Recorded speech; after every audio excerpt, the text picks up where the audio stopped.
എല്ലാവർക്കും ഒരുപാട് ഇഷ്ടപ്പെട്ട പൈനാപ്പിൾ പുളിശ്ശേരിയാണ് കേട്ടോ. ആദ്യം പൈനാപ്പിൾ ഇതുപോലെ കഷ്ണങ്ങളാക്കിയിട്ട് അതിലേക്ക് ഉപ്പും മഞ്ഞൾപ്പൊടിയും ഒരു 5 പച്ചമുളക്, അത്യാവശ്യം എരിവുള്ള മുളകാണ്, അതും പിന്നെ ആവശ്യത്തിനുള്ള വെള്ളവും ഒരു ചെറിയ കഷ്ണം ശർക്കരയും കൂടി ഇട്ടിട്ട് അടച്ച് വെച്ചിട്ട് ഒരു 10 മിനിറ്റ് നേരം ലോ ഫ്ലെയിമിൽ ഒന്ന് വേവിച്ചെടുക്കുക.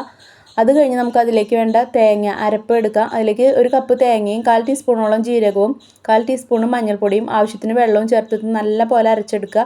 അതിലേക്ക് ഒരു 10 ഉണക്കമുന്തിരി കുതിർത്തെടുത്തതും ഒരു പിടി പൈനാപ്പിൾ നമ്മൾ അരച്ച് അതിൻ്റെ ജ്യൂസും കൂടിയിട്ട് അതിലേക്ക് ചേർത്ത് കൊടുത്തിട്ടുണ്ട്. അതൊന്ന് തിളച്ച് വരുമ്പോൾ നമുക്ക് നമ്മുടെ തേങ്ങ അരച്ചതും കൂടി ചേർത്ത് കൊടുക്കാം. ഇതൊന്ന് നല്ല പോലെ വറ്റി വരട്ടെ. അതൊന്ന് വറ്റി വന്നു കഴിഞ്ഞ് നമുക്ക് സ്റ്റവ് ഓഫ് ആക്കി എടുത്തതിന് ശേഷം ഒരു കപ്പ് തൈര്, നല്ലപോലെ ഉടച്ചെടുത്ത് ഒരു കപ്പ് തൈരും കൂടി ചേർത്ത് കൊടുക്കാം. ഈ ചൂടോട് കൂടി ഒഴിച്ചു കൊടുക്കരുത് കേട്ടോ. അത് കഴിഞ്ഞൊരു ചട്ടി ചൂടാക്കിയിട്ട് അതിലേക്ക് വെളിച്ചെണ്ണ ഒഴിച്ച് കടുകും ഉലുവയും വറ്റൽമുളകും കറിവേപ്പിലയും ഒന്ന് പൊട്ടിച്ചെടുക്കുക. അതിലേക്ക് ഒരു 1/4 ടീസ്പൂൺ മുളകും പൊടിയും കൂടി ചേർത്തിട്ട് നമ്മുടെ കറിയിലേക്ക് ഒഴിച്ചു കൊടുക്കാം. നല്ലൊരു സ്മെല്ലുള്ള കറിയാണ് കേട്ടോ.